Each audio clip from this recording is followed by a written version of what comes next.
안녕하세요. 불의를 보면 참지 못하는 40대 여자입니다. 요즘 세상이 참 각박하죠? 제가 어릴 때만 해도 이웃끼리 서로 돕고 살던 정 많은 시대였는데 요즘엔 서로를 견제하고 비교하며 까내리기 바쁜 슬픈 세상이죠. 물론 예전이나 지금이나 사람 사는 곳에 정 또한 존재하겠지만 아무래도 일을 하면서 사람 간의 불화를 자주 조정하다 보니 그런 현실이 제 눈에 더 많이 들어오는 것 또한 사실입니다. 저는 지구대 경찰이에요. 그러다 보니 직업 특성상 싸움을 중지하면서 누구 한 사람의 편을 쉽게 들지 못하고 중립을 지키게 되는데요. 그런 제가 중립의 입장을 와르르 무너뜨리게 된 사건이 하나 있었어요. 바로 제 소중한 가족을 위해서 말입니다. 지금부터 그 소중한 가족과 당시 사건에 대한 이야기를 풀어나가 볼게요. 저는 운동선수 출신인 아빠 아래에서 태어났습니다. 게다가 이남 일녀 중 둘째였던지라 위아래로 남자 형제뿐이다 보니 저는 자연스레 운동을 좋아하는 손머슴처럼 자랐어요. 그래도 저는 자상하신 부모님과 가끔 투덕거리긴 했어도 사이좋은 형제들 사이에서 구김살 없이 성장했죠. 그리고 대학을 졸업한 후 투철한 정의감을 업으로 삼고자 경찰 시험에 도전을 했습니다. 한편 전 조금 쑥스럽지만 고시 공부를 하다가 남다른 인연을 맺었어요. 그건 바로 제 남편이었죠. 저보다 3살 많은 남편은 조금 늦게 고시 시험에 뛰어든 지방 사람이었는데 사람이 참 순박하고 조용했습니다. 남편을 알게 된 건 제가 고시 공부를 한 지 1년이 지났을 때 나갔던 어느 스터디 모임에서였어요. 형, 이제 시험 준비 시작하는 거면 한 3년은 나 죽었다 생각하고 공부해야겠네요. 그럼 여기 있는 우리보다 훨씬 더 후배 기수로 들어오는 거 아니에요? 지금부터 저희들한테 그냥 선배님 하고 부르세요. 당시 스터디엔 삼수를 하고 있던 두 남학생이 있었는데 그들은 직장 생활을 하다 뒤늦게 경찰 시험에 뛰어든 남편에게 허세를 부리더라고요. 어느 날 보다 못한 전 그들에게 분위기 흐릴 거면 스터디에 아예 나오지 말라고 일침을 했고 그날 남편은 제게 고맙다고 말했죠.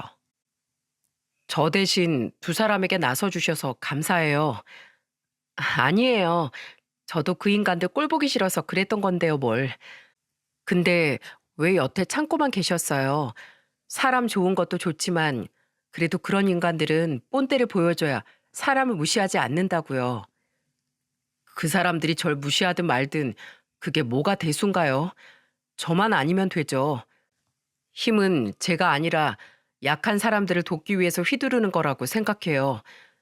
힘을 옳게 쓰기 위해 이 힘든 고시 공부에 뛰어든 거기도 하고요. 솔직히 말이 쉽지 누가 나를 괴롭히는 사람을 신념 하나로 무시할 수 있단 말입니까? 저는 그런 남편이 무척이나 어른스러워 보였어요. 이후 우리는 쭉 스터디 생활을 함께 했고 그해 나란히 고시에도 합격했습니다. 고시에 합격한 날 남편은 제게 데이트 신청을 하더라고요. 그렇게 우린 몇 년의 연애 생활을 거쳤고 제 나이 29에 정해진 수순처럼 결혼을 하게 되었죠.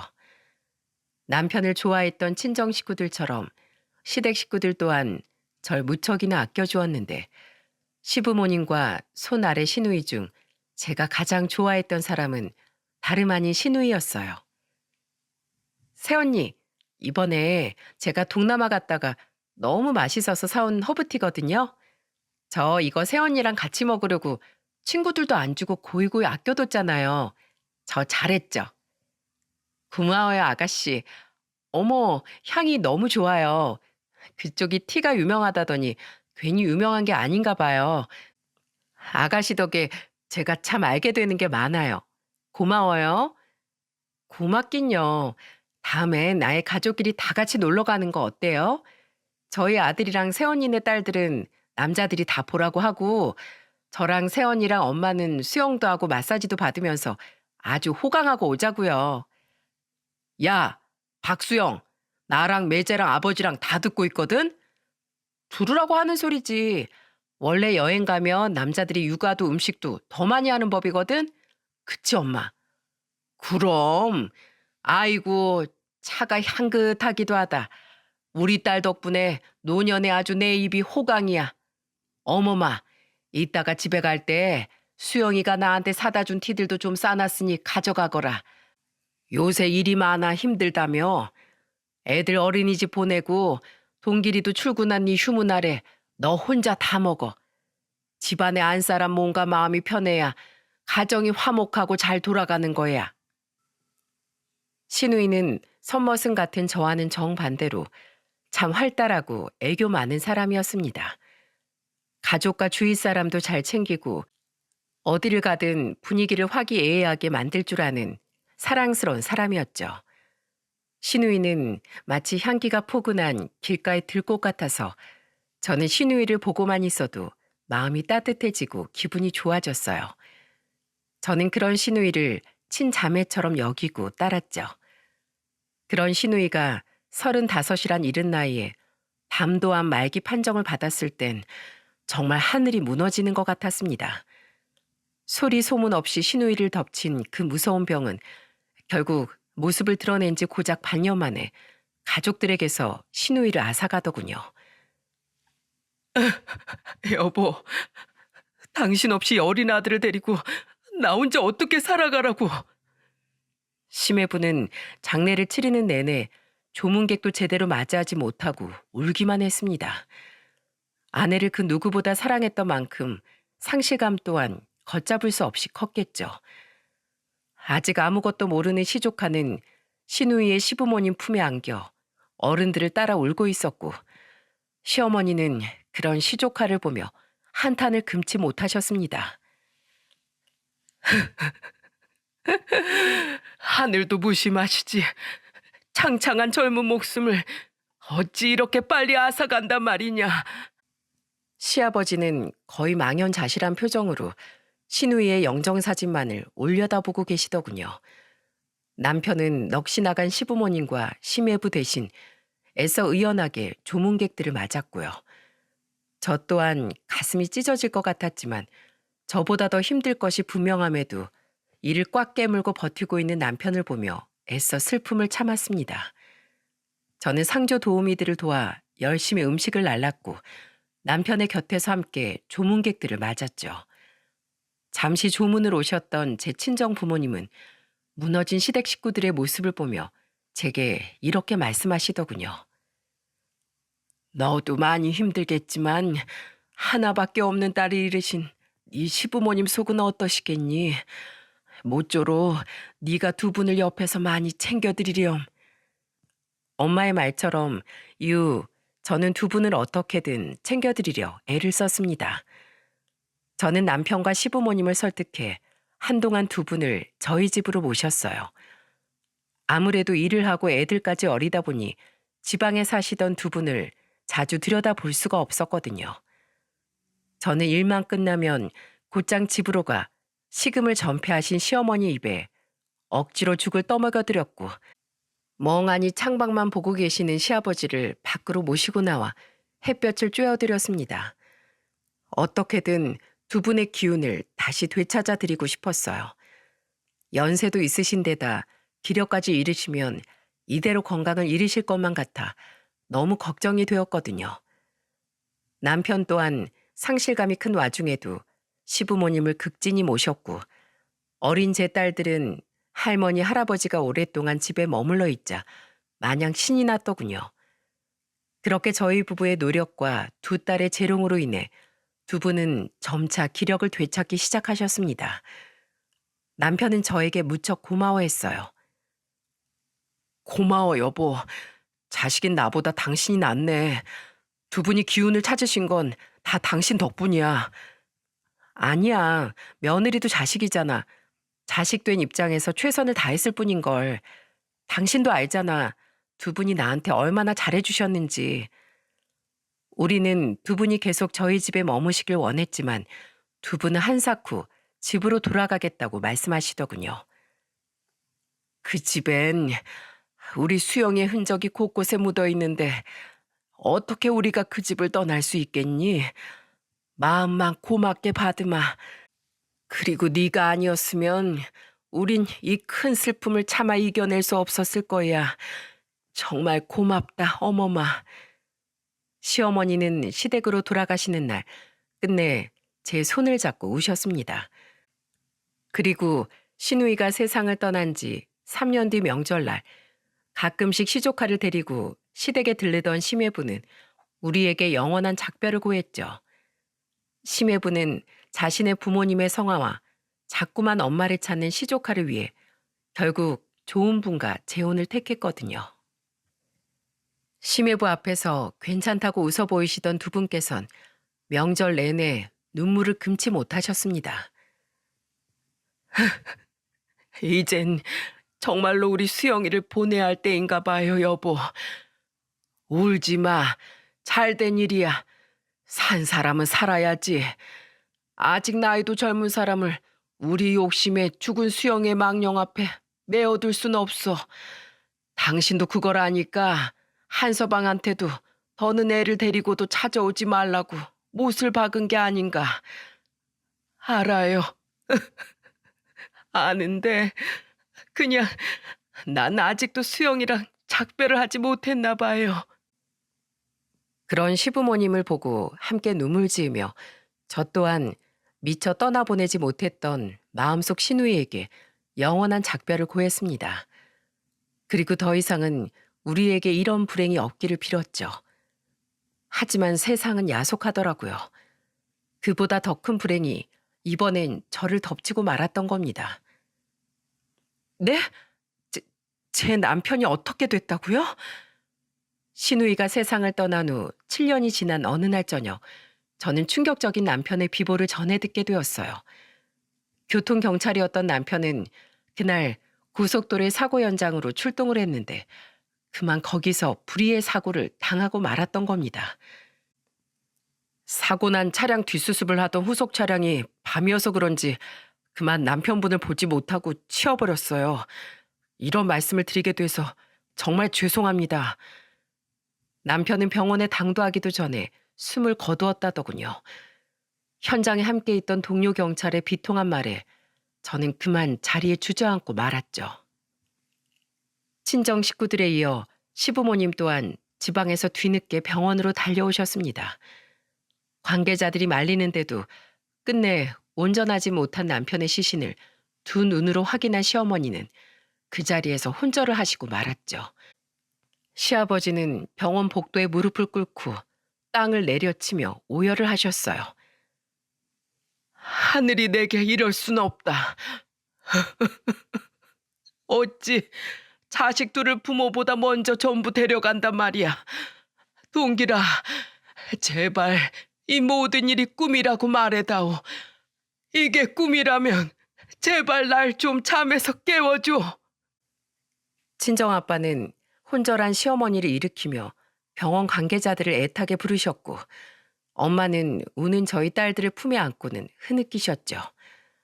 멍하니 앉아서 아수라장이 된 광경을 지켜보는데 애들을 챙겨야겠다는 생각도 시부모님을 위로해드려야겠다는 생각도 들지 않더군요. 그냥 이 모든 일이 다 현실처럼 느껴지지 않았어요. 시누이의 일로 가족의 죽음에 대한 슬픔은 충분히 겪었다고 생각했건만 그건 오만한 저의 착각이었습니다. 남편을 잃은 슬픔은 그 어느 것으로도 위로가 되지 않더라고요.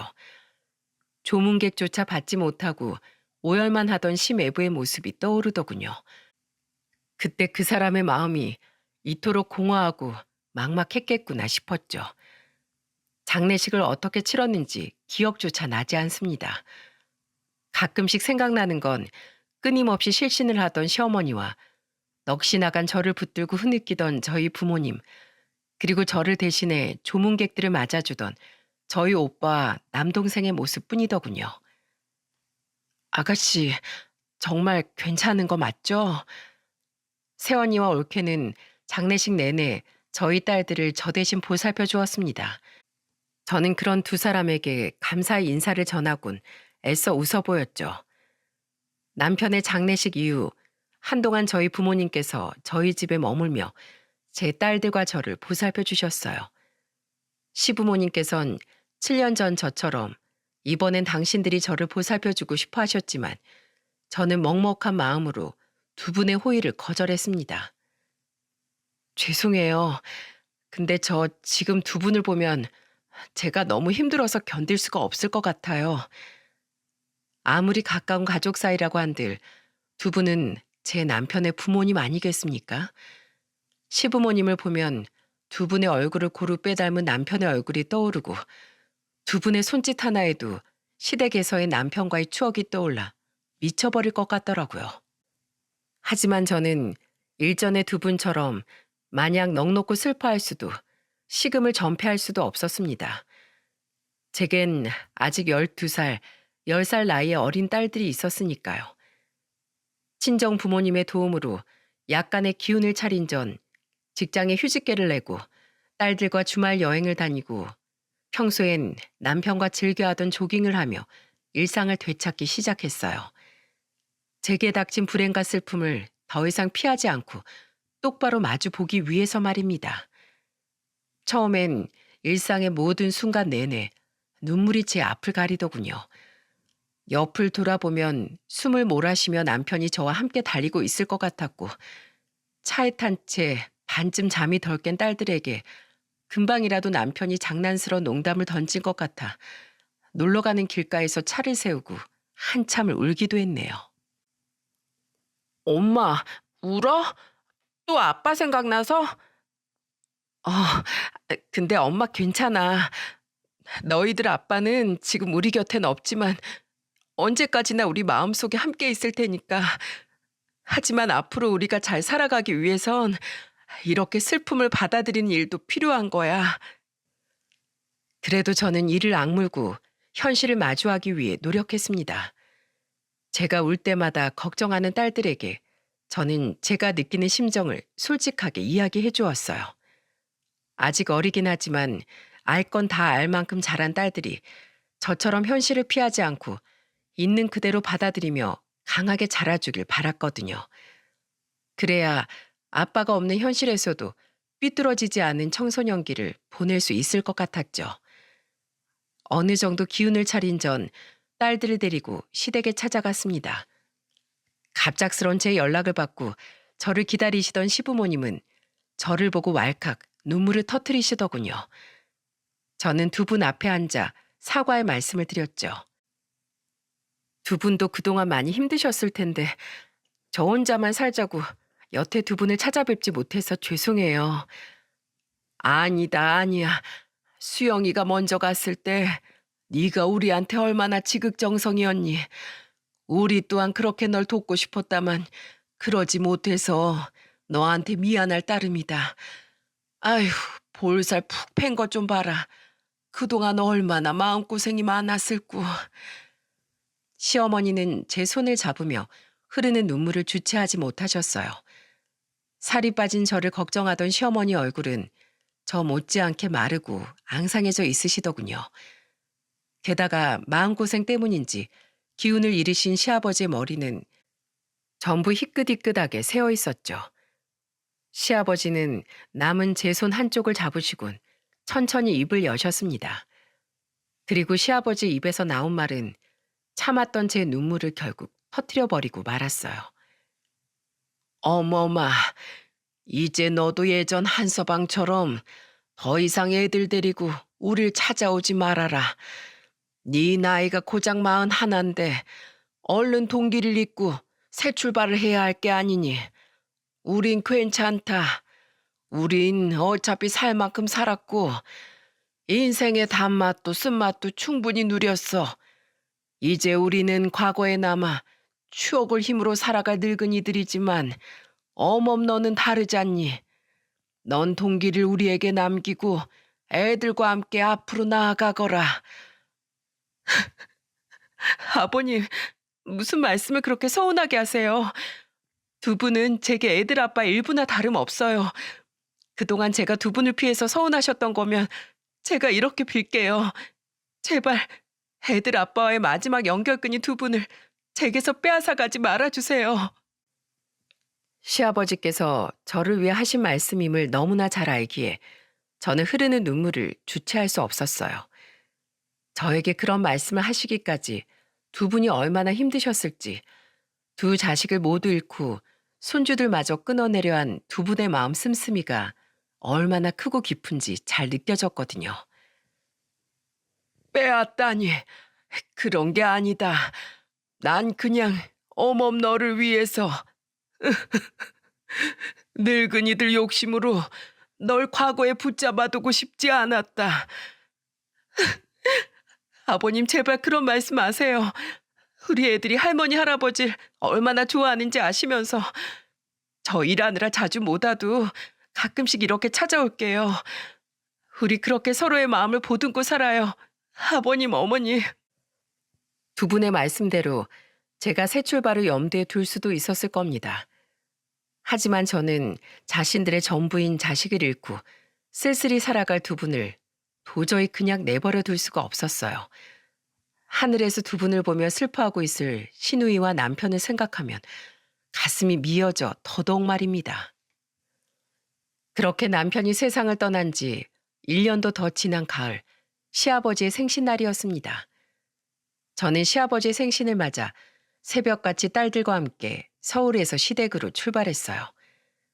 이전처럼 떠들썩하게 못해도 적어도 케이크에 초를 켜고 축하를 해드리고 싶었거든요.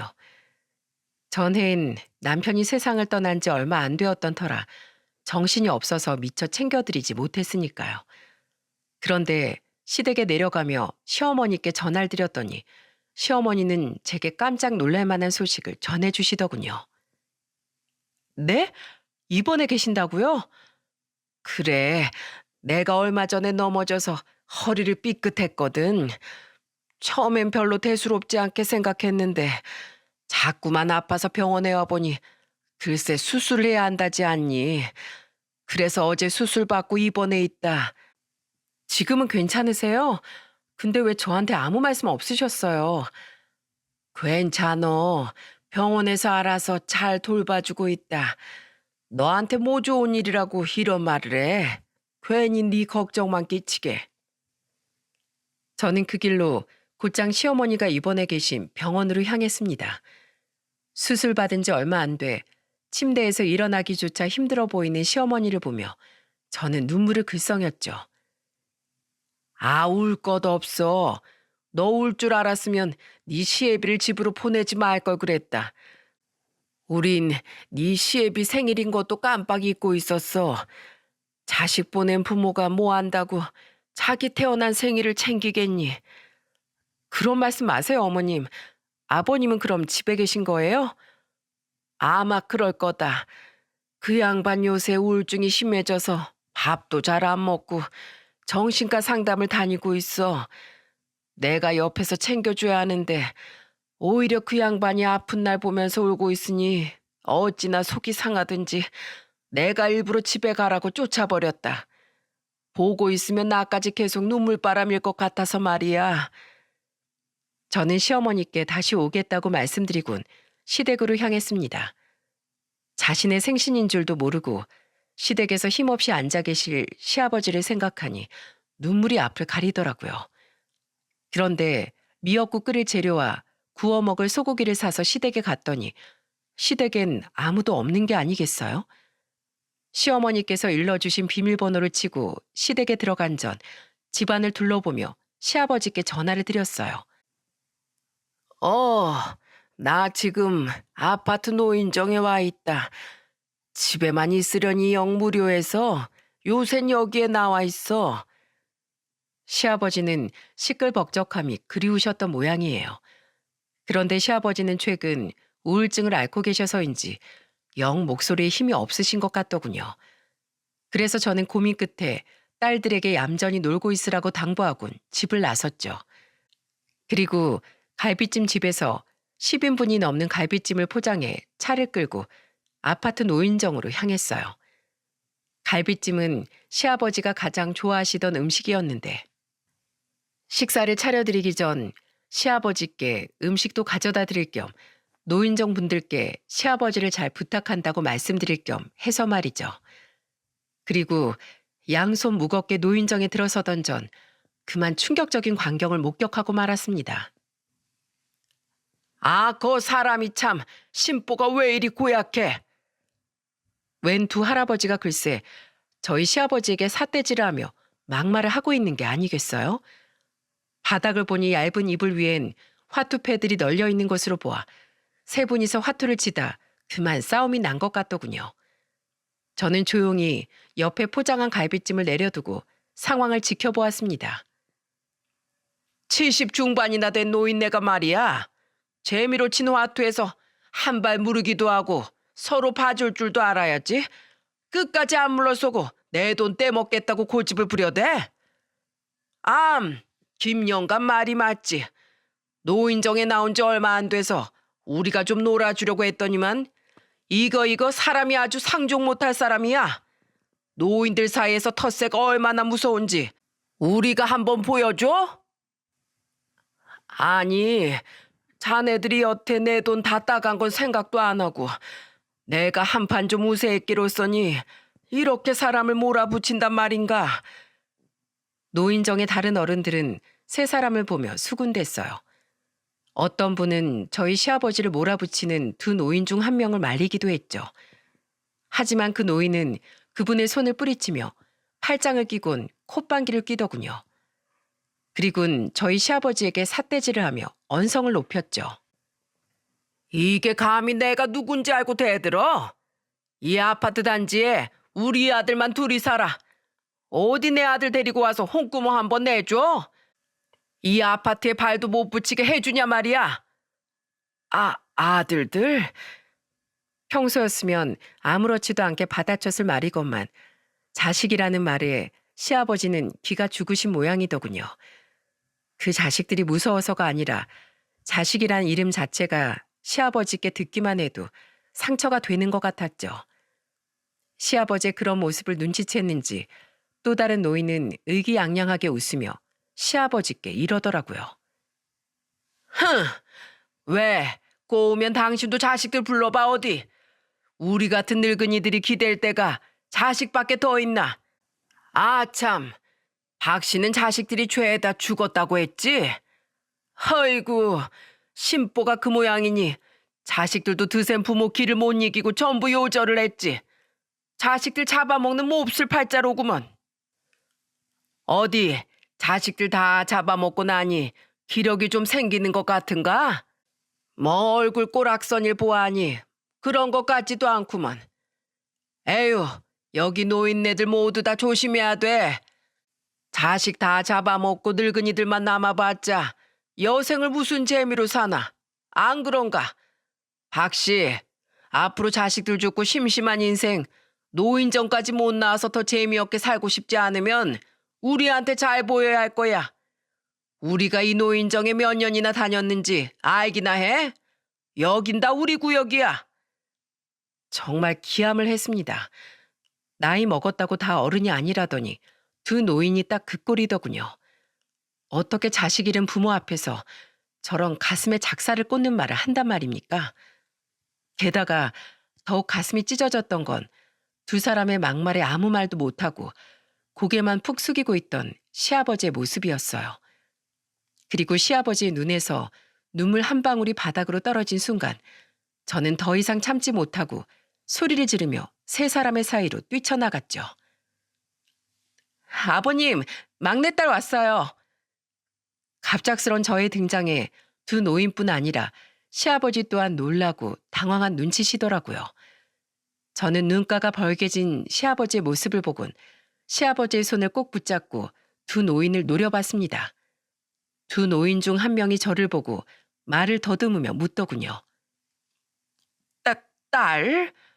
아니, 근데 분명 박씨 자식들은 전부 요절했다고 들었는데. 네, 제가 이 집 막내딸입니다. 뭐가 잘못됐나요? 근데 두 분은 대체 얼마나 대단한 분들이기에 저희 아버지한테 그런 입에 담지도 못할 막말을 하시는 거예요? 아니, 우린 그저 화투를 치다가 이 양반이 욕심을 부리기에 노인정 선배로서 사회생활에 대해 좀 가르쳐 줬을 뿐이야. 예, 아가, 그만하거라. 괜히 나 때문에 그렇게 썩낼 것 없다. 아니요, 전 가만 못 있겠어요. 어디 감히 우리 아버님한테 저딴 소리 한단 말이에요. 있어 보세요, 아버님. 사회생활이요? 그러는 두 분이야말로 밖에 나가서 사회생활 가능하세요? 학교 다니는 애들도 동급생을 따돌림시키면 학교가 발칵 뒤집히는 세상에 지금 그 나이 잡수시고 노인정에서 텃세 부리시는 거예요? 들어보니까 저희 아버님은 잘못한 것도 없는 것 같은데 괜히 돈 잃고 지금 저희 아버님한테 역정 내시는 거잖아요. 시아버지는 저를 말리려고 하셨지만 저는 시아버지의 손을 굳게 붙들곤 계속해서 따져 물었습니다. 그러거나 말거나 두 노인네는 뻔뻔하게 오리발을 내밀더군요.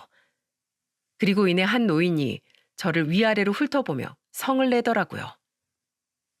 근데 이게 아까부터 어디다 대고 눈을 동그랗게 뜨고 대들어? 내가 네 부모 버린 사람이야. 어디 어른 무서운 줄 모르고 예의 없이 굴어? 박씨 막내딸이라고? 흥, 아주 그에 비해 그딸 납셨구만. 융통성도 없고 개념 없는 게 아주 둘이 판박이야. 박씨, 내일부터 이 노인정 나올 생각도 말어. 알았어? 이 노인정이 그쪽 거예요? 아파트 공용시설이지. 다 같이 관리비 내는 입장에서 누가 누구한테 오라 말아요? 그리고 두 분이 저희 아버님한테 한 말 전부 명예훼손의 모욕죄로 걸리는 거 알고 지금 저희 아버님한테 그따위 막말들 하신 거죠? 무슨 죄? 결국 끝까지 화가 난 제가 죄명까지 들먹이자 갑자기 두 노인은 주춤하며 말을 더듬더군요. 저는 이때다 싶어 더욱 언성을 높이며 소리쳤죠. 명예훼손이랑 모욕죄요. 감히 우리 아버님이 누굴 잡아먹는 팔자라고요? 자식 잃은 부모한테 할 말이 있고 못할 말이 있지. 어떻게 그런 말로 모욕을 줍니까? 두 분 말씀 정도면 충분히 신고 가능한 수위예요. 잘하면 벌금형이 아니라 교도소도 갈 수 있을 만한 중죄라고요. 어디 한번 제가 노년에 안락한 교도소 한번 가게 만들어 드려요? 아니, 아무리 생각해도 제가 너무 화가 나서 안 되겠네요. 저 이거 정식으로 사건 처리하고 저희 아버님 모욕한 두 분이 죗값을 치르게 만들어야겠어요. 뭐? 당신이 뭔데 우리 교도소에 보낸다 만다야? 당신 뭐라도 돼? 너너거리던 두 노인은 제가 세게 나가자 조금씩 제 눈치를 보더라고요. 저는 그들에게 마지막 쐐기를 받고자 제 지갑에 들어있던 공무원증을 꺼내 두 사람 눈앞에 들이밀었습니다. 그리곤 그들의 눈을 똑바로 보며 당당하게 외쳤어요. 저 경찰이에요. 나랏밥 먹는 입장으로서 양측의 얘기를 전부 들어보는 게 먼저지만 저 이번엔 편협하게 수사 좀 해야겠네요. 어디 감히 공권력 무서운 줄 모르고 대한민국 경찰 부모를 건드려요? 자, 저랑 같이 가세요. 두 분 제가 당장 신고할 테니까 어디 경찰서 가서 얘기해 보시자고요. 경찰이라고? 두 노인은 믿을 수가 없다는 표정으로 제 공무원증과 저를 뚫어져라 번갈아 보더군요. 제 경험상 아나무인으로 나오는 사람일수록 공권력을 무서워하는 법이었는데 두 노인 또한 별다르지 않더라고요. 두 노인은 이내 상황 파악이 됐는지 꼬리를 바짝 내리고 쩔쩔매기 시작했습니다. 저 경찰 아가씨, 아니 경찰 선생님, 이거 무슨 오해가 있었나 본데. 그래, 우리 동생이랑 사실 친해. 저기 뭐냐, 우리가 아까 막걸리로 약주를 좀 해서 실수한 거야. 동생, 우리 친하잖아. 그렇지? 그래, 박씨. 같은 아파트 노인정 다니는 친구끼리 서로 이랬어야 쓰겠나? 저기 아가씨, 우리가 미안하네. 우리가 약주가 좀 과했어. 그걸 왜 저한테 미안하다고 하세요? 저희 아버님한테 똑바로 사과하셔야죠. 괜한 트집 잡고 시비 건 거, 저희 아버님한테 입에 담지도 못할 막말한 것 전부 다요. 두 분도 자녀가 있으신 분들 같은데 같은 부모된 입장으로서 자식 잃은 부모한테 그게 할 소리입니까? 아무리 몰지각한 인간이라도 자식 잃은 부모한테 그런 소린 차마 입에 올리지도 못할 거예요. 당장 저희 아버님께 사과하세요. 안 그러면 저 정말로 당장 경찰서로 달려갑니다. 예? 제가 으름장을 놓자 두 노인은 머리를 극적이며 어쩔 줄을 몰라 하더니 이내 저희 시아버지에게 사과를 하더군요. 한 노인은 저희 시아버지보다 나이도 많은지 친한 척 동생 거리기까지 하면서 말입니다. 저 동생, 우리가 잘못했어. 미안해. 내가 말실수했네. 혹시 마음 상했다면 마음 풀어주게나. 그래 박씨, 우린 진심도 아니었고 그냥 친해지고 싶은 마음에 그런 거야. 정말 미안하네. 저 형님, 우린 이만 갑시다. 아유, 약주를 하도 했더니 머리도 핑핑 돌고 제정신도 아닌 것이 집에 좀 누워야겠어요. 저 아가씨, 우린 사과했어. 마음 푸는 거야, 어? 글쎄요. 그럴지 말진 제가 앞으로 좀 더 지켜본 후에 알아서 결정할게요.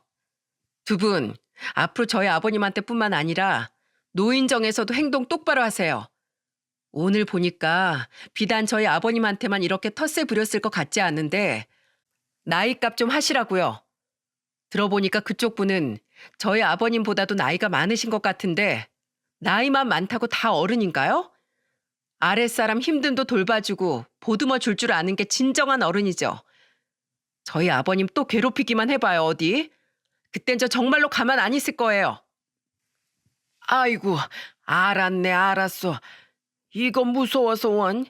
김영감, 우리 얼른 가세. 마지막 제 경고에 두 노인은 꽁지가 빠져라 노인정을 도망 나가더군요. 두 사람이 사라지자 저는 그제야 시아버지 얼굴을 들여다봤어요. 눈가가 붉어져 있던 시아버지는 제 손을 잡고 눈물을 흘리시더라고요. 아버님, 괜찮으세요? 나는 괜찮다. 이런 꼴을 너에게 보여서 내가 너무 면목이 없구나. 그래도 어머마, 그 상황에서 내 딸이라고 나서줘서 고맙다. 난 자식을 잡아먹었다는 그 두 영감의 말이 정말로 맞는 말 같아서 차마 아무 말도 할 수 없었는데 말이다. 아버님, 그런 말씀하시면 저 정말 속상해요. 아가씨랑 애들 아빠가 세상을 떠난 게 왜 아버님 탓이에요. 그리고 아버님, 어디 가서 누가 자식 없다고 하면 당당하게 막내딸이 있다고 말씀하세요. 며느리도 자식이라면서요. 그럼 나이가 제일 어렸던 제가 응당 두 분의 막내딸 아니겠어요? 울지 마세요, 아버님. 저는 몸도 마음도 많이 약해지신 시아버지가 안쓰러워 시아버지를 꼭 안아드렸습니다.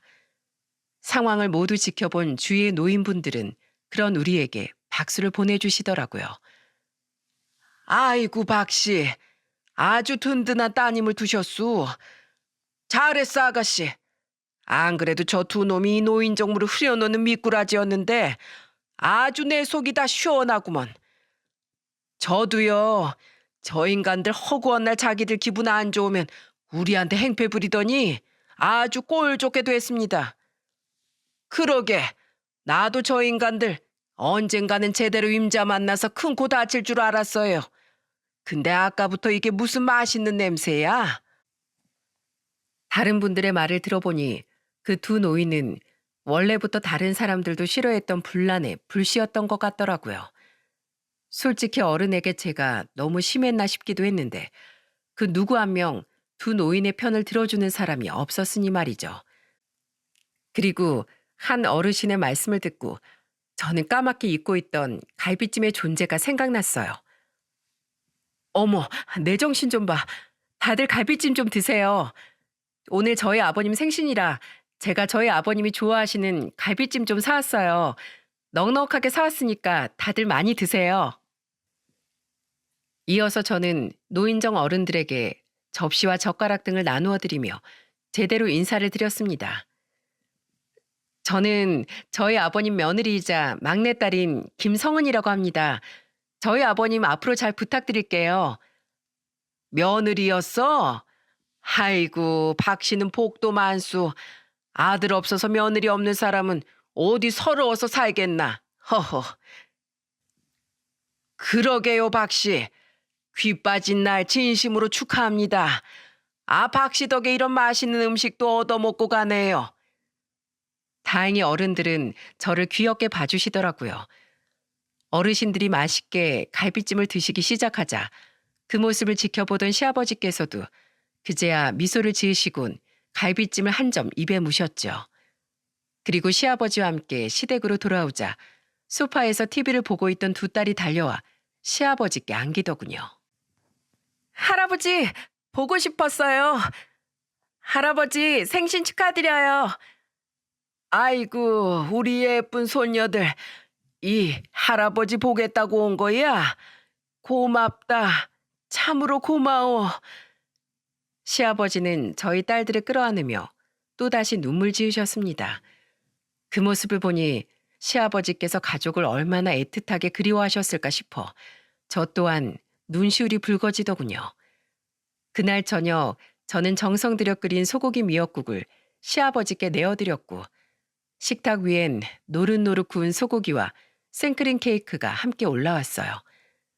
저희 딸들은 신이 나서 생일 축하 노래를 불렀고 시아버지가 촛불을 끄자 저는 시아버지의 손을 잡고 이렇게 말씀드렸죠. 아버님, 내년에도 그리고 이듬해에도 제가 생신 꼭 챙겨드릴 테니까 모쪼록 건강하게 오래오래 사세요. 자식들 먼저 보낸 내가 오래 살 자격이나 있는지 모르겠구나. 그런 말씀 마세요. 아가씨랑 애들 아빠만 아버님 어머님 자식이에요?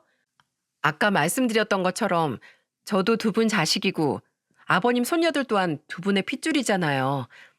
오래오래 건강하게 사셔서 손녀들 대학 가고 결혼하는 것도 전부 다 보셔야죠. 그러니까 앞으로 끼니 거르지 마시고 정신과 상담도 열심히 받으셔서 지금을 꼭 이겨내시는 거예요. 자, 아버님, 저랑 새끼손가락 걸고 약속. 저는 눈물을 흘리는 시아버지 새끼손가락을 억지로 펴서 귀엽고 제 새끼손가락을 걸고 흔들었습니다. 그 모습을 보자 그제야 시아버지는 피식하고 웃어 보이셨죠. 다음 날 저는 미역국과 소고기를 도시락통에 싸서 시어머니 병실에 찾아갔습니다. 그때 시어머니는 제 손을 잡으며 전날 일에 대해 연신 고맙다고 말씀하시더라고요. 아니에요. 오히려 제가 행동을 조심했어야 했는데 아버님 일이라 어디 참을 수가 있어야죠. 근데 어머님, 어제 일인데 벌써 그 일을 어떻게 하셨어요? 왜 몰라? 나 잠자야 하는데 너희 시아버지가 밤새도록 전화기를 붙들고 놓아주질 않았어. 노인정에서 있던 일을 자랑하느라고 말이야. 네 덕에 자기 기가 살았다면서 부럽다고 그새 노인정 노인들이 자기한테 문자를 그렇게 해댔대. 덕분에 보이지? 내 다크서클. 시어머니 말씀에 저는 뒤를 돌아 시아버지를 쳐다봤습니다. 양손에 저희 딸들의 손을 한쪽씩 붙잡고 계시던 시아버지는 그런 제 시선을 슥 피하시더라고요. 하지만 끝내 숨기지 못한 시아버지의 붉게 달아오른 두 귀를 보며 저는 그만 웃음을 터뜨리고 말았죠. 그 다음 주에 저는 시어머니를 퇴원시키러 한 번 더 시댁에 다녀갔습니다.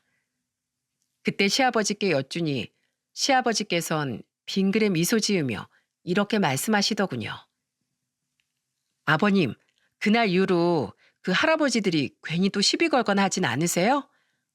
안 그런다.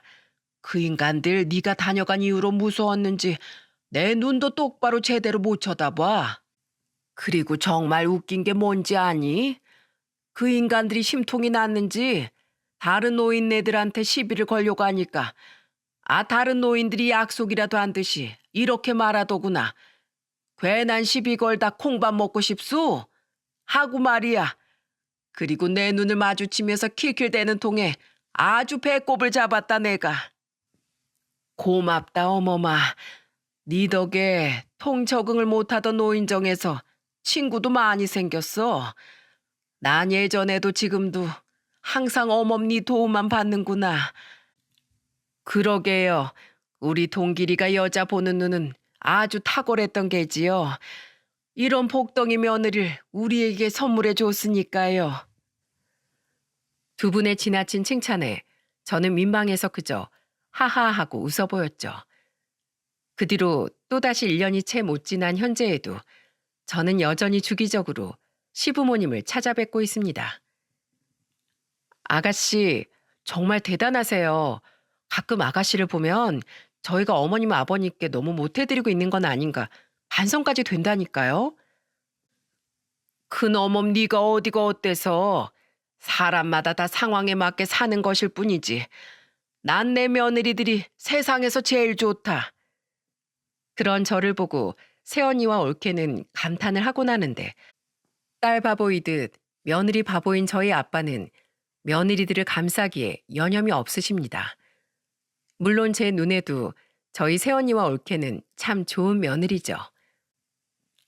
그래, 우리 며느리들만한 며느리가 세상에 또 어디 있겠니?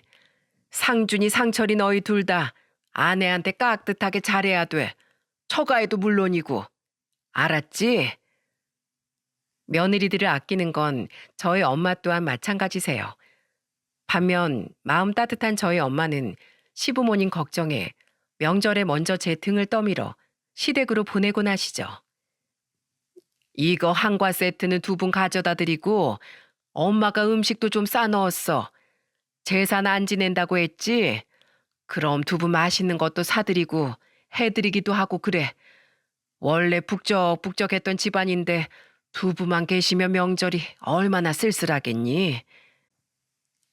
안 그래도 명절 당일 저녁쯤엔 시댁에 가려고 했는데 두 분을 먼저 챙겨주신 엄마 덕에 저는 앞으로도 명절 기간엔 내내 시댁에서 지낼 것 같습니다. 이래도 되나 싶다고 말씀하시면서 눈가를 붉히시던 두 분의 모습을 보니 더더욱 그 결정이 잘한 일이다 싶더군요. 올해 중학생이 된 저희 큰딸은 자기도 커서 경찰이 되고 싶다고 합니다. 왜냐고 물으니까 자신도 저와 남편처럼 제복을 입고 당당히 자식들 앞에 서고 싶다네요. 벌써부터 결혼도 아니고 자식 생각을 하는 딸에게 저는 은근슬쩍 남자친구가 있냐고 물어보았죠.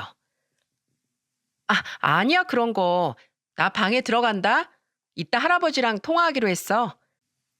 웃기시네. 엄마, 언니 남자친구 생겼다?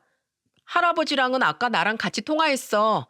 언니 분명 지금 남자친구랑 전화하러 들어가는 거야. 말을 돌리며 도망치는 큰딸의 뒤로 작은 딸은 제게 웃으며 고자질을 하더라고요. 그 모습을 보니 언제 우리 딸이 저렇게 컸나 싶어 흐뭇하면서도 한편으론 딸들을 무척이나 사랑했던 남편이 생각나 제 눈가가 촉촉해지곤 합니다. 그리고 그럴 때마다 마음속으로 남편에게 항상 다짐을 합니다. 나중에 만날 당신에게 부끄럽지 않도록 우리 딸들을 당당하고 멋진 어른으로 키워내야겠다고 말이죠.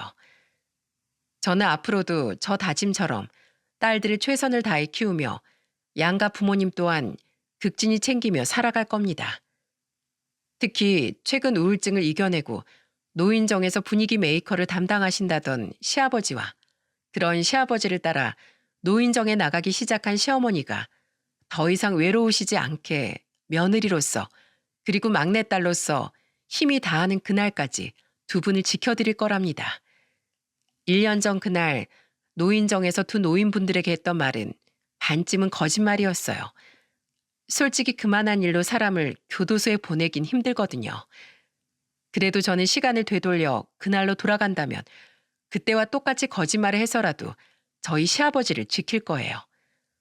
공권력을 남용하는 것 아니냐는 일부분들의 질책이 있을지도 모르겠습니다.